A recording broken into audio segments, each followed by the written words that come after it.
Have you ever felt invisible in your own life? Have you ever given everything to everyone around you, only to look in the mirror and see a stranger staring back, tired, empty, forgotten? There's a quiet tragedy that unfolds in countless hearts every single day. It's the tragedy of the giver who forgets to receive, the helper who never asks for help, the light that illuminates everyone's path while slowly burning itself out. We live in a world that celebrates sacrifice. We applaud those who put others first, who never say no, who carry the weight of the world on their shoulders with a smile. But here's what nobody tells you.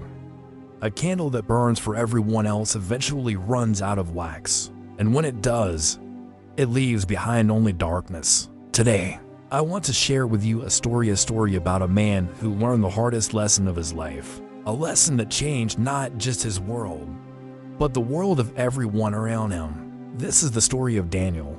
Daniel was known throughout his small town as the man who never said no. Need help moving furniture? Call Daniel. Car broke down at midnight. Daniel would be there with jumper cables and a smile. Lost your job and need someone to watch your kids while you interview? Daniel's door was always open. He was the kind of person every community dreams of having, selfless, generous, always available. And his phone never stopped ringing with requests for just one small favor. People loved Daniel. They praised him at church gatherings, thanked him at town meetings, and spoke his name with reverence and gratitude. But if you look closely, really closely, you would see something nobody else noticed. Daniel's own fence was falling apart. His garden, once vibrant and full of life, had become a patch of weeds and withered plants. The paint on his house was peeling, revealing the worn wood beneath, like skin cracked from years of neglect. And Daniel himself, his eyes had lost their spark. His smile, though constant, never quite reached his eyes anymore. He was a hollow shell of generosity, giving from a well that had long run dry. The signs had been there for months, maybe even years. Daniel would wake up exhausted. Even after a full night's sleep, he'd skip meals to help someone else prepare theirs. He'd cancel his own doctor's appointments to drive a neighbor to theirs. I'll take care of it later, he'd tell himself, looking at the mountain of his own neglected needs. I'll rest when things calm down, he'd promise his weary body.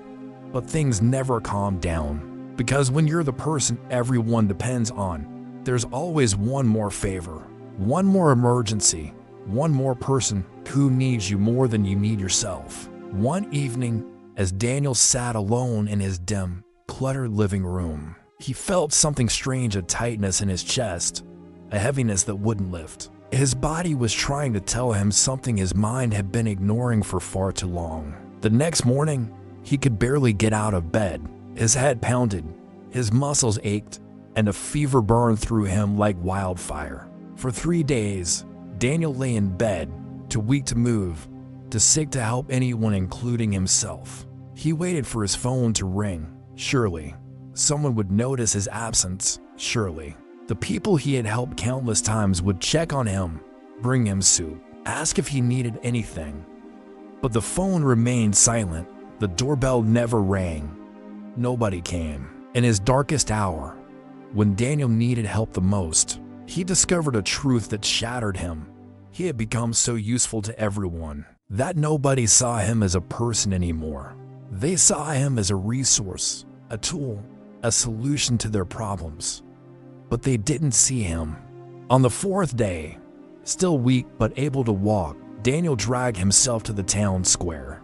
He needed fresh air, needed to feel human again, needed to understand why his heart felt even heavier than his body. He sat on a bench near the old fountain, watching people pass by, people he had helped, people who walked past him now without a second glance. You look like a man carrying a question he's afraid to ask. The voice came from beside him. Daniel turned to see an elderly man with kind eyes and weathered hands, sitting on the other end of the bench. He didn't recognize him as a local. "I'm just tired," Daniel said, the first honest words he'd spoken in years. The old man nodded slowly. "Tired from giving or tired from not receiving?" Daniel froze, Nobody had ever asked him that before.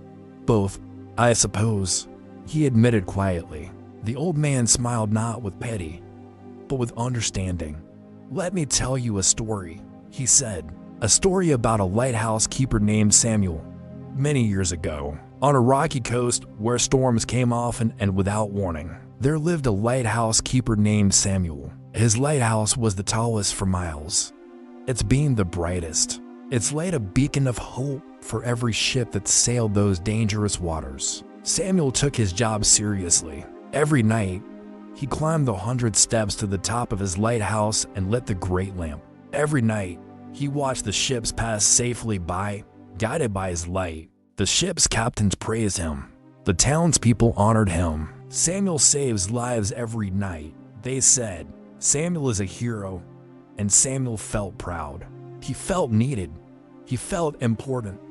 But there was something Samuel didn't notice. While he spent every evening maintaining the great lighthouse lamp, polishing the glass, trimming the wick, adding oil, he neglected the small lamp and his own cottage at the base of the lighthouse. That lamp doesn't matter, he'd tell himself. The big lamp is what saves lives. My personal comfort is insignificant compared to the work I do. Years passed. Samuel grew older. His hands began to shake. His eyesight began to fail. Climbing those 100 steps became harder and harder. One winter, a terrible storm came. The worst storm the coast had ever seen. Samuel knew he had to light the great lamp. Lives depended on it. Ships needed his light to navigate safely through the storm. He began climbing the steps, one by one, slowly, painfully. But he was weaker than he realized.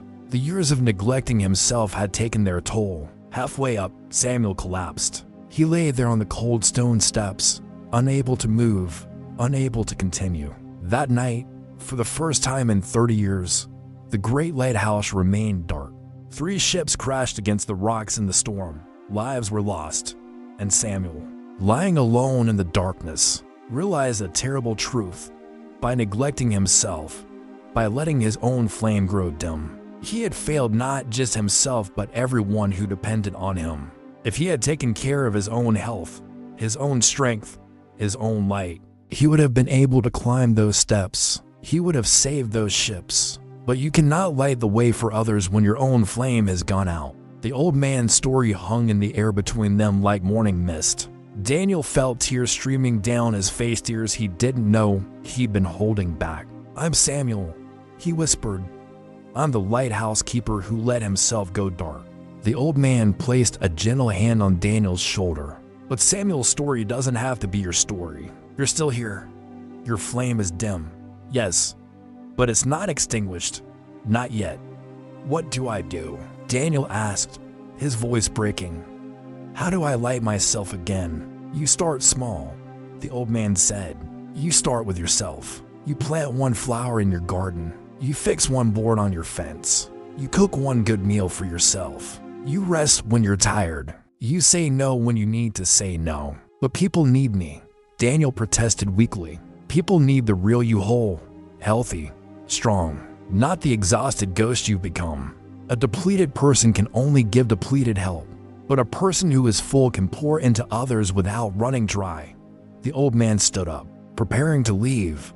"Remember this, Daniel, self-love is not selfishness. Self-care is not self-indulgence. Taking care of yourself is not abandoning others, it's preparing yourself to help them properly." "How did you know my name?" Daniel called out, but when he looked up, the old man was gone. Something shifted in Daniel that day. It wasn't a dramatic change, not at first. It was quiet, like the first light of dawn breaking over a dark horizon.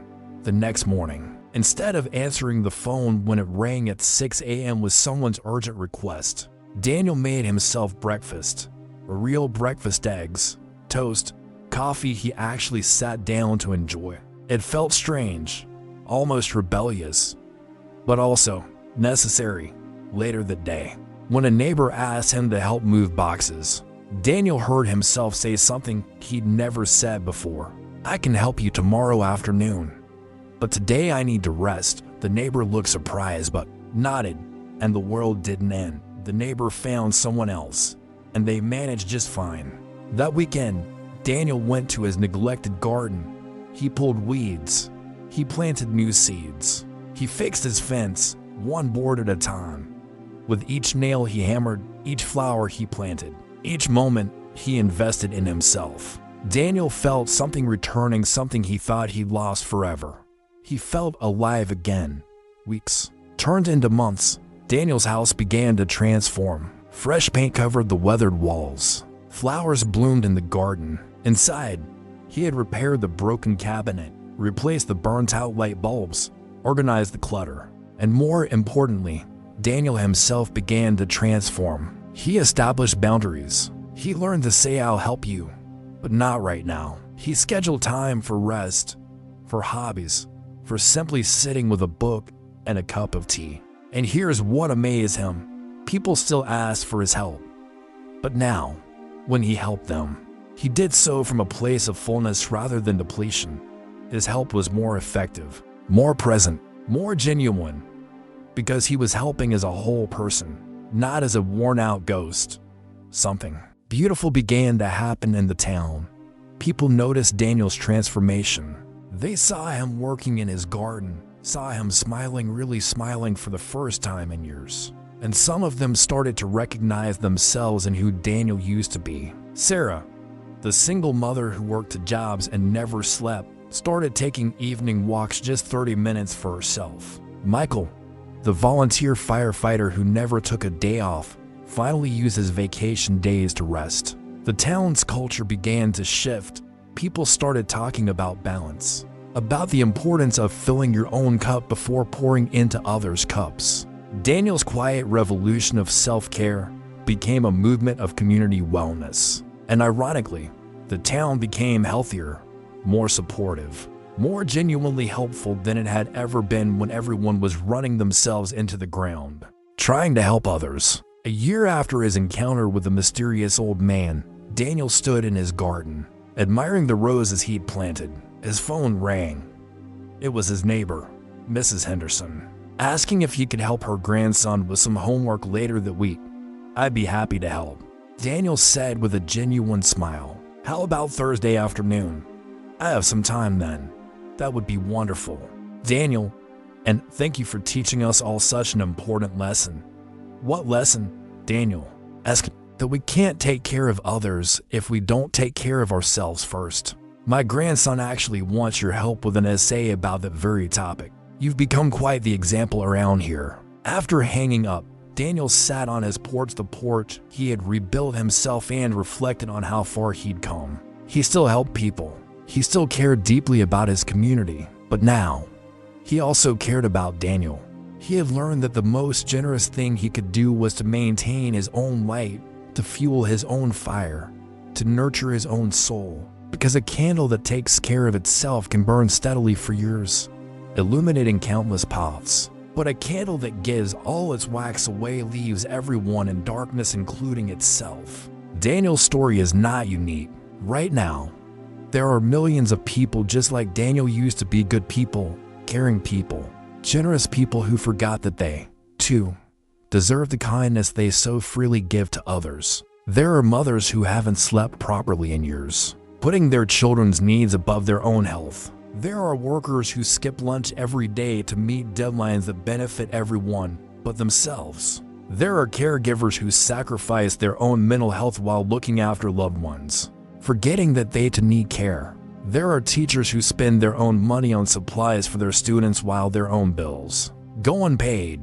There are friends who always show up for others but never ask for help when they are drowning. If you are reading this and recognize yourself in Daniel, know this: you are not selfish for needing rest. You are not weak for setting boundaries. You are not abandoning anyone by taking care of yourself. In fact, you are doing the exact opposite. You are becoming strong enough to truly help. You are becoming healthy enough to truly be present. You are becoming full enough to truly give without emptying yourself. Daniel's lesson, the lesson that changed an entire town, is simple, yet profound. You cannot pour from an empty cup. You cannot light the way for others when your own light has gone out. You cannot save lives when you yourself are drowning. So today, in this moment. Make a promise to yourself. Promise that you will plant a flower in your own garden. Promise that you will fix a board in your own fence. Promise that you will light your own lamp, because the world doesn't need more exhausted martyrs. The world needs healthy, whole, shining people who can give from a place of abundance instead of desperation. The world needs lighthouses that take care of their own light. The world needs you, not the empty shell you've become, but the real you, vibrant and alive. Remember, a candle that takes care of itself can illuminate the world for years, but a candle that sacrifices itself completely leaves only darkness behind. What light do you choose to be?